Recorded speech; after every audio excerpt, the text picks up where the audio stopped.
Tove, how have you been? The fire made me think of the myths and legends Sven loved. Would you indulge me with a tale? I would be glad to hear of Svartalfheim. I would not tell it half as well, but his favorite was a fable, to remind us to find meaning in our deeds and not in how others think of us. Svartalfheim was not short of legendary dwarven blacksmiths. Everyone has heard of Ivaldi, of Brucker and Sindri.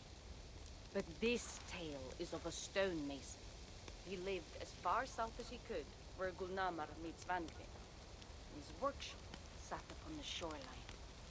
Obsessed with glory, his love of masonry had all but died. He scoured the shore, seeking precious stones washed up from other realms.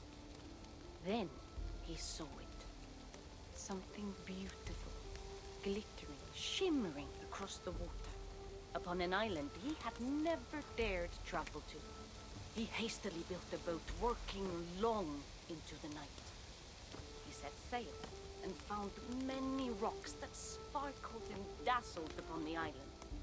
He cried out in joy. To craft anything from such stones, he would be remembered for all time. Then he felt a sudden sting on his foot, then another, and another. His eyes adjusted to the dark. So consumed was he by his desire for renown, he failed to realize he had walked into a nest of snakes, until it was already too late. And so, clutching the stone that sealed his fate, there he died. Remembered, yes, but only for his folly. A fine tale, Toby, and well told. Sven would be proud.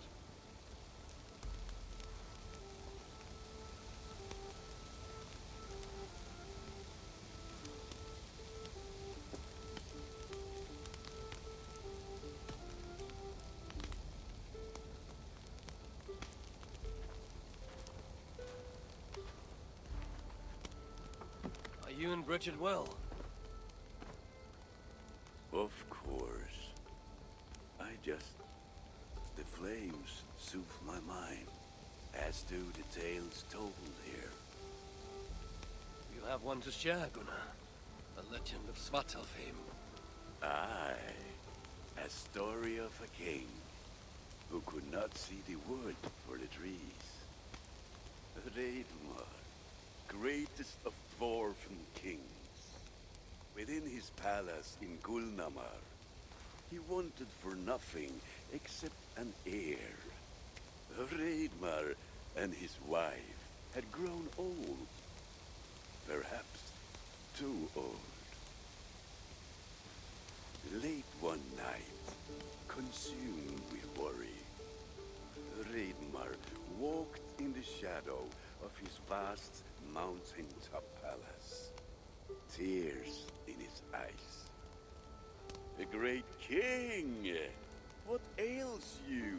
a voice said. Afraid, Ragnarok saw no one.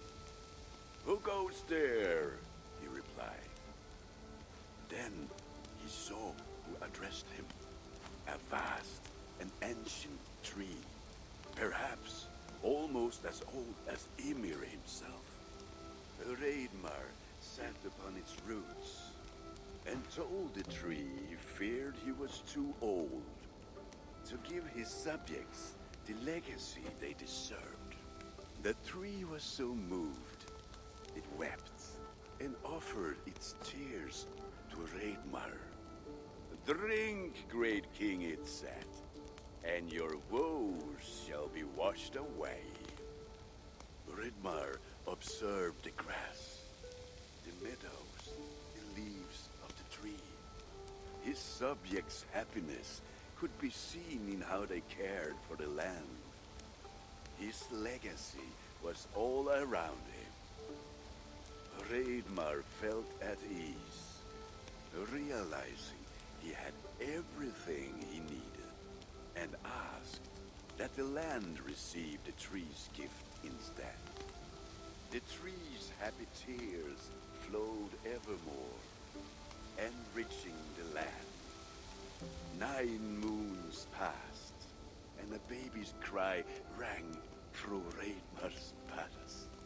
Long would dwarves place gifts in the weeping tree's roots, in memory of Raidmar and his kindness that shaped all he touched. All things happen when they should, old friend. I hope so.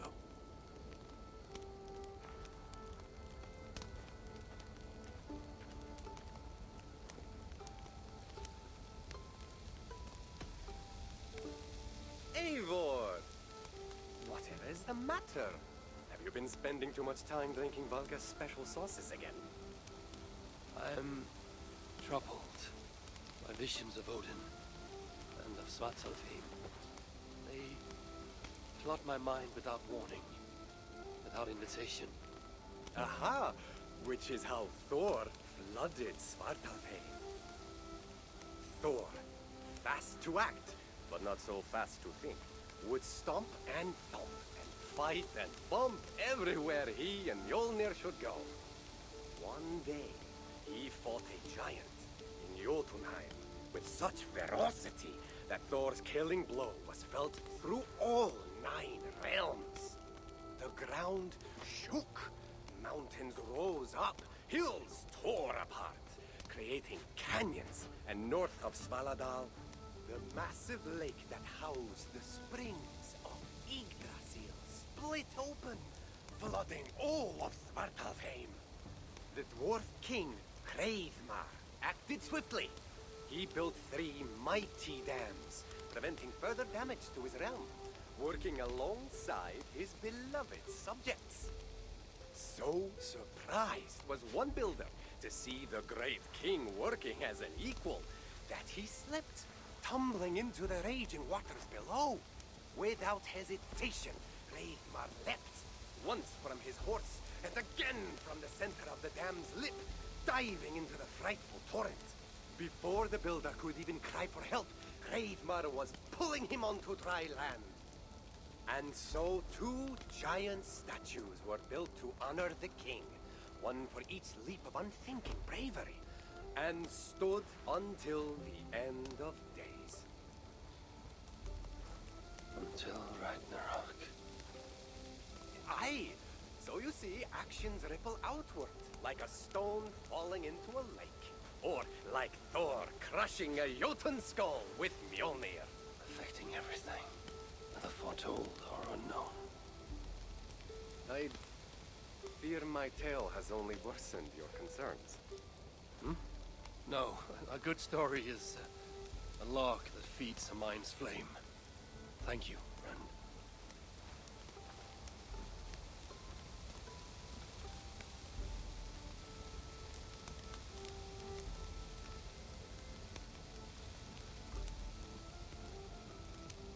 In every great story, there's truth to be found. I wonder what could be found in Svartalfheim, the place they spoke of.